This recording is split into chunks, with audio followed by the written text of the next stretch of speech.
Yes, hello and welcome everybody. It's Chris here from the Ministry of Dice, and I'm back once again with another one of my Organised play kit retrospectives. And as you can see on the screen there, in today's video, it is my intention to talk about the third and final Organised play kit that came with the Uncanny X-Men expansion, the Age of Apocalypse set. Yes, right, okay then, here we go, the Age of Apocalypse OP kit. But before I get into the depth of that, I'm just going to take a brief pause to call out the elephant in the room, because the discerning viewer who's watched the previous instalments of my Organised play kit retrospective maxi series will notice I've changed the format. There is now this little picture-in-picture view of me in the bottom corner. Hello there. You'll notice that hopefully the view of the cards is much clearer and the game text can be read much better on screen. And I've added the sexy blue comic dynamic frame to the overall thing. For a little while now, I felt like the OP kit retrospectives were a bit two-dimensional, and so I wanted to add a bit more depth, a third dimension to it, and I'm playing around. This is the way I'm going to try and do that. It's a bit of a journey. I've still got some skills to work on. Lighting's not great. I'm recording this in my lunch hour while working from home, so I'm in my workspace right now in the dining room, so I've got this really bad backlight on me and there's shadows on the mats. I'll keep working on that, I promise, but come along with me for the journey as I try and improve how I go about making these videos. But head to the comments below. Let me know whether this is working for you or whether you want me to go back to the older format, which was preferable. You'll see in a minute. I do still intend on giving you the comic book context with the screenshots as we go through the video, so that element is still going to be around. Also, while you're down there, if you enjoyed the video today, give me the thumbs up, hit the like, and if you're not already subscribed, get yourself subscribed to the channel too. There's never been a better time to subscribe to the Ministry of Dice because we're currently running a subscriber giveaway. So please do head on over to britroller6.com to take a look at the details of that. Read our entry there that gives the information about the giveaway. But the TLDR of that is prestigious promos, 200 subscriber target. When we hit it, we'll raffle them off, and one lucky winner will walk away with those super exciting promos. And you really should go take a look because they are very prestigious. All right, okay, all that sales bobbing's done and all that extra stuff. But yeah, absolutely let me know whether this is working for you. But the Age of Apocalypse OP kit then. So it's a really interesting OP kit for many, many reasons. But the main one at the forefront of my mind right now is that we've just come off the back of the Days of Future Past kit, which was 3 cards built on a storyline that took place over 2 issues, just 2 issues back in the late 70s. However, the Age of Apocalypse storyline and that piece of history in the X-Men narrative is massive. It was a huge crossover event that took place in the mid-90s. I mean, literally every X title, and there was a bucket ton of them, all kind of rolled into this Age of Apocalypse concept. And they're still even writing stories and producing books set in the Age of Apocalypse multiverse place now. So it's hugely dense and loads of characters and information that took place in there. So we've gone from an OP kit based on 2 comic books to an OP kit based on literally hundreds of comic books, which I think is really fascinating. And I certainly don't envy the designer who had to decide on which characters to use within the kit. But we have 3 cards that make up the kit in total. If you're not familiar with Organised play kits, the concept is pretty straightforward. WizKids produces these little friendly local gaming store prize packs that can be used at local level events. They include 3 cards. Usually, not in every sense, but usually 3 cards. You'll have one where there's numerous versions of the card that is designed to be given away as the door prize, as the participation prize.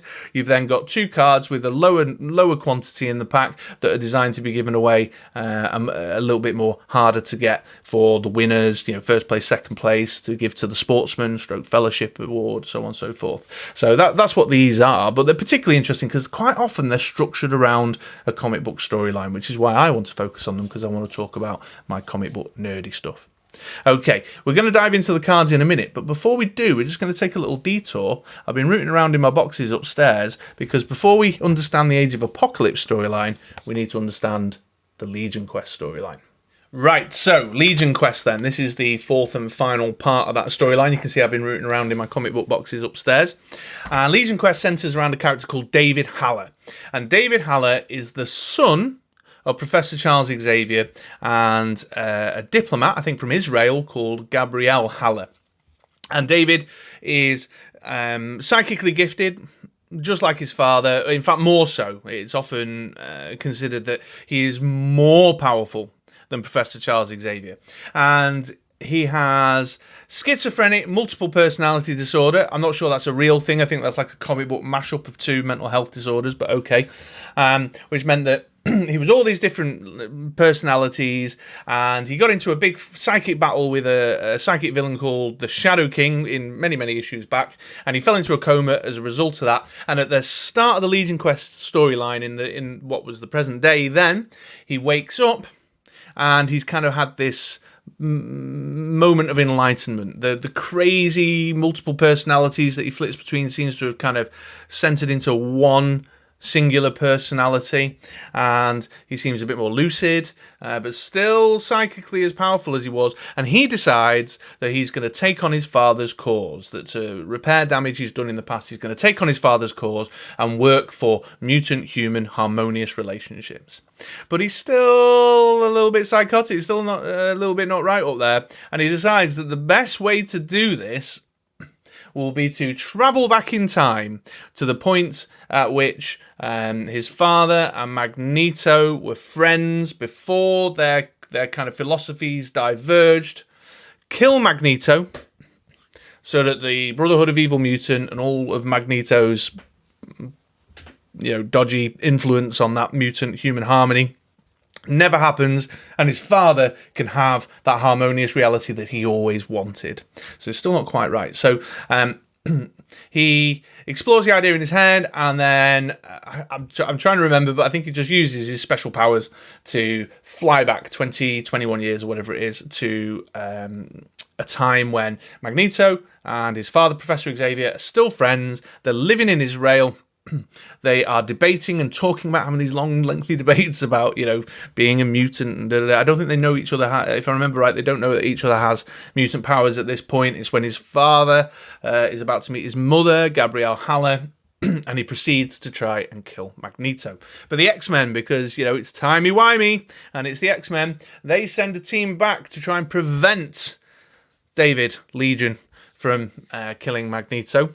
And as is always the case, a big old ruck in shoes, but Legion's like mega powerful. He's super strong, and so he's kicking X-Men on their asses and beating them all up. And past Professor X and past Magneto are like, what is going on here? Who are these people? What's happening? It's all mad and crazy. And eventually, at the point at which David Haller manages to defeat the X-Men and is about to murder Magneto in the past, Professor X, in defense of his friend, leaps into the way, and he takes the bullet for Magneto. And this initiates the Age of Apocalypse, because there's a thing, this like cosmic, all-powerful multiverse thing called the Macron. I've only ever read it. I think it's pronounced Macron. The Macron crystal. That's like where all these different alternate realities and multiverses converge, and as a result of Legion's jiggery pokery in the past, the McCracken crystal sends out this big thing, and time and history changes. And at that point, then, that is when we start to get the Age of Apocalypse storyline. And the Age of Apocalypse storyline, like I said before, basically hijacks. I've got a few of them here. Basically hijacks all the current, at the time, running X-Men titles. So Generation X got rebranded as Generation Next. The X-Men title became the Astonishing X-Men. The Uncanny X-Men became the Amazing X-Men. I've got Gambit and the Externals, which I think might have been X-Factor. I've got Weapon X, which was Wolverine. I couldn't find it before, but there's an X-Man title, which is a whole interesting story, a whole thing in its own right. There was... and all these different storylines going on. But essentially, at the core, at the heart of it, it kicks off with this special issue here, X-Men Alpha, which kind of initiates the Age of Apocalypse storyline and starts to kind of establish some of the background there. And the bottom line here is that with Professor X not in the world, history has gone in a very different direction. And at this point now, we'll talk about the first of the cards from the set, shall we? Right then, so I think it would be most appropriate to start with Apocalypse. I think he's actually numbered he's the second numbered card in the set, but I'm going to start. I quite often end up starting with the second one. But he's the second card of the set. And one of the most significant way that Legion's actions in the past have influenced the way that history has unfolded is that Apocalypse manages to rise to power. His attempts to create human genocide and his philosophical beliefs of survival of the fittest and as the most powerful mutants will rule the earth has become a reality now in the present day, because without Magneto and Professor X, events have unfolded in a way that has led to his ability to take over. In fact, I think in a kind of later installment of the Age of Apocalypse, after the actual crossover event finished, they sort of went back and wrote he knew what Legion was doing, and I've not read that. So I'm afraid I'm going to have to let you down on the lore knowledge there. But as I understand it, I think he knew what Legion was doing, and so seized his moment to take over the world. But anyway, so Apocalypse has risen to power, and he is now running this kind of mutant oppressive state over humans. They're going around, they're committing horrific genocidal cullings to take out human beings, so that only the strongest mutants will survive. He's got his 4 horsemen, which Apocalypse is known to have, his 4 horsemen of Apocalypse, who are like his rulers of different sections of the world. Europe is where most North American humans are running, refugees are running to Europe and hiding over there, and there's a whole kind of storyline that explores that. And so he's risen to power, and he's making his survival of the fittest, mutants rule all philosophy come to life. And I think the game text here is interesting. He's a very expensive character at a 7-cost bolt, but his game text says, when fielded, re-roll all other non-Apocalypse characters. Your opponent takes 2 damage for each of his or her dice that rolled energy. So it's a super cool card to play with, by the way. Great one to build teams around, that whole kind of re-roll and do damage, that kind of just literally an apocalyptic effect. But it also kind of reflects his impact on the X-Men narrative in Age of Apocalypse. Everything just kind of changed and turned, and all the minute the Age of Apocalypse started, all the every the re-roll is the kind of all the new characters is changing and stuff. That's how I interpret it anyway. Just momentarily on the artwork there. The artwork on that card is the cover to the final installment of the Age of Apocalypse storyline, which was after about 4 or 5 months of all this stuff going on.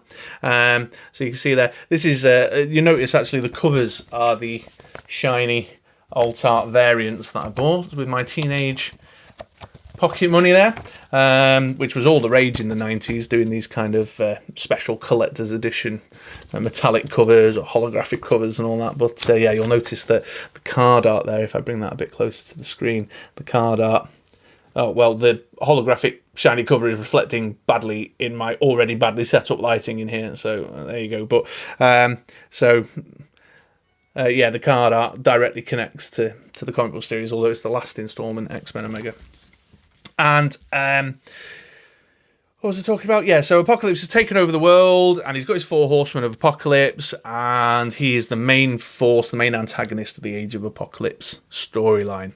And he's, he's got his murderous bands of mutants going around, eliminating all the human beings, non-mutants, and also any mutants that are human sympathizers. And at this point, I think it'd be prudent to bring in the next card of the set. Okay then, so Magneto, let's bring Magneto into the story here. So the card out the set is called Magneto, Heir to the Dream. He's got the X-Men affiliation, and he reads, while active, if your opponent has no active villain characters, draw an additional die during the clear and draw step. I don't know if that's particularly themey. I can't sense a particular connection to the lore of the title there, and really high cost for what he actually does. So honestly, not a great card particularly, but I do love that artwork. And he's certainly a very central character to the Age of X-Men storyline, because at the point that Charles Xavier died, when Legion did his shenanigans in the past, Magneto takes on Charles Xavier's cause, and he never becomes the leader of the Brotherhood of Evil Mutants and the kind of mutant terrorist group. He becomes the leader of the X-Men, so named in this reality after his long-lost friend, Professor Charles Xavier.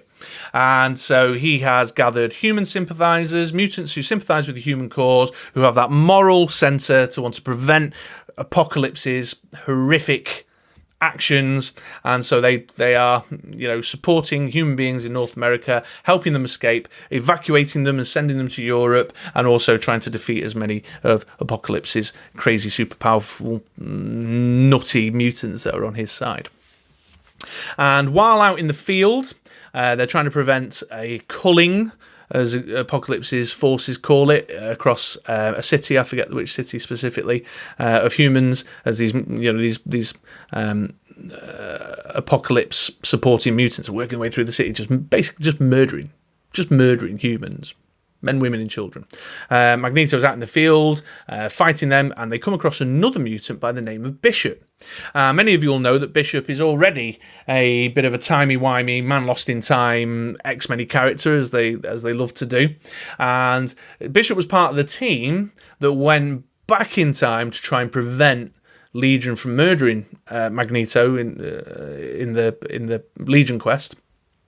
And because he's already a man out of time, and there's so many different versions of him all over history and different alternate realities, he's kind of having these weird visions and this weird connection to his previous self, and he's seeing what reality should be and how it could be so much better than what they're experiencing in this age of apocalypse. And when he sees Magneto, he says, "This is your fault. You should have died, not Charles Xavier.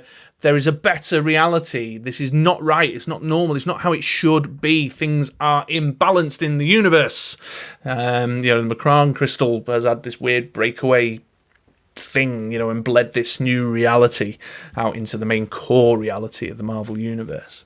And Magneto's like, what is this guy on about? And the X-Men are all like, let's take him back and suss him out.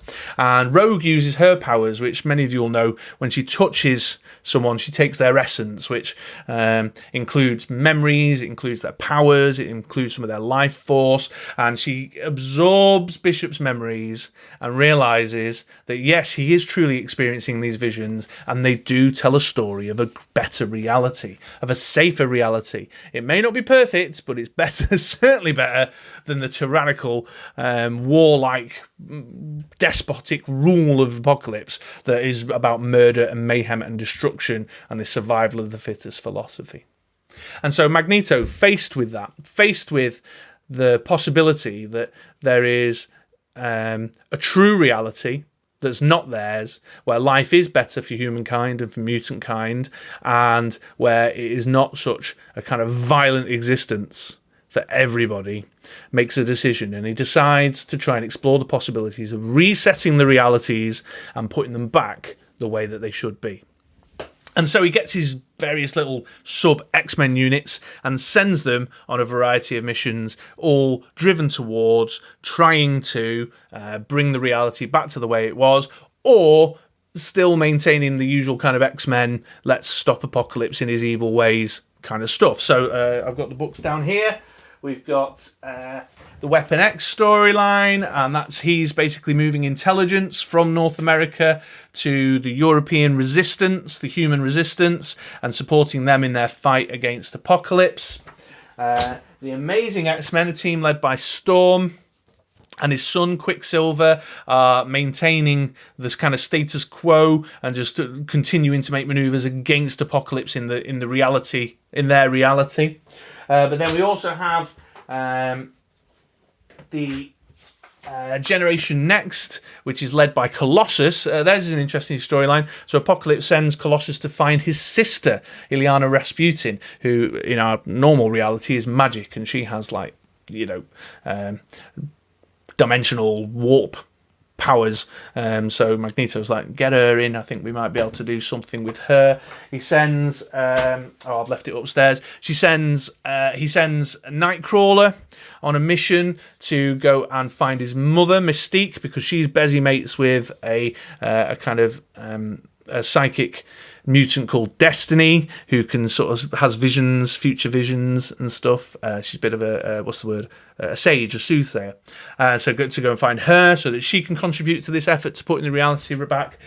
He sends Gambit's team, the externals. He sends them out into space to go and get a shard of the Macron crystal so that he can use the power of the crystal with magic and destiny to push everything back.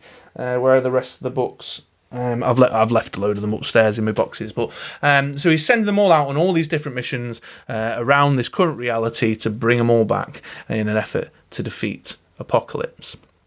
Now, I'm going to take a bit of a diversion. I'm going to tangent out to look at the third card and then come back to Magneto in a second, if you'll allow me. But there you go. There's Magneto and why he's such an important character to the OP kit and the storyline. So the final character of the set then is Beast, Nefarious Geneticist. He's a 4-cost mask. He's got the old Hydra villain, old Marvel Hydra villain symbol. His game text reads, when Beast blocks, you may purchase a die with a cost of 2 or lower for free, unless he's on his burst face, in which case you may purchase a die with a cost of 3 or lower instead. So I love the artwork on this one, just very reflective of the fact that this is a villainous version of the Beast that exists in the Age of Apocalypse. Mr. Sinister, who is one of Apocalypse's 4 horsemen. He is responsible for the caretaking of the pens, which is like just these horrific internment camps that Apocalypse is keeping. I'll let you draw the kind of analogous historical parallels for yourself there. And Mr. Sinister and Beast, their whole thing is genetics, messing with genetics, experimenting on mutants. So when they capture a human sympathizer that's a mutant, they get hold of them and mess with their genetics and torture people and just like really horrible stuff. And Scott Summers, Cyclops, and Alex Summers, Havoc, they've been adopted by Mr. Sinister and they're under his care and they're helping out. But Scott Summers is having second thoughts, and so there's some stuff going on there. There's a story. There's a story arc in the Weapon X story because Jean Grey is actually partnered with Wolverine in the Age of Apocalypse. But when Jean Grey and Cyclops meet, there's like something that happens. There's a connection there, and so Beast is an interesting character. He's an interesting character to have as an OP card choice because he's a bit of a sort of B character in the Age of Apocalypse, really. He doesn't directly contribute to any of the kind of storyline moving forward necessarily. He just sort of kind of comes in and out of the Cyclops Havoc storyline a little bit. He's relevant for another reason, though, which I'll return to. So I mentioned I'll come back to the Magneto piece. So Magneto sent his X-Men out and about. Gambit has got a Macron shard. Nightcrawler managed to get Destiny and her sage-like abilities back to Magneto. Cyclops and Kitty Pryde, at great cost, loads of X-Men died doing this. They managed to rescue Illyana Magic from the prison that she's being kept in and managed to bring her back. And they've got Bishop, obviously, as well, that part of the X-Men are holding. And he brings these 4 components together, the 3 characters and the crystal, and uses their combined efforts and the Macron crystal to push Bishop back into his older self on the team at the point at which Legion is about to kill Magneto, but obviously kills his father, Professor X, in error. So just to like really get your head around this, we've got a future Bishop who sends his consciousness back in time to inhabit another future Bishop from another timeline who travelled back in time to prevent Legion from murdering Magneto. X-Men and the timey-wimey stuff, man. It's convoluted AF. But, so there you go. So they managed to send Bishop back through the crystal using Magic's powers and Destiny's powers. And it's chaos, by the way, because there's just, it's all accumulated towards, as is often the case in these comic books, accumulated towards this kind of epic battle finale where the X-Men are fighting Apocalypse's forces, and Apocalypse was making moves against the human resistance movement out in Europe, and so they're all coming together to try and stop him from finally annihilating humankind and having mutant kind rule the earth in this tyrannical, despotic way. And So it's all chaos, and there's this epic battle going on all around Magneto and these three characters. The Crystal just trying to make it where magic is there. She sees her brother Colossus die after he's just rescued her, and they've just been reunited. So there's all this kind of heart-wrenching stuff. I think actually Colossus, in one of those classic kind of World War II black and white Spitfire movies, where he's said to Illyana in an earlier scene, I'll never leave you, I'll always be by your side, and she witnesses him dying and all that. I mean, it's so dense. I'm really, I know this video is probably already clocking on over the 20-minute mark. I'm not sure the total as I'm recording, but it's so dense. I've not even scratched the surface of all the things that have gone on underneath it all. Also, failed to put my phone on silent when that reminder went off. What a pro.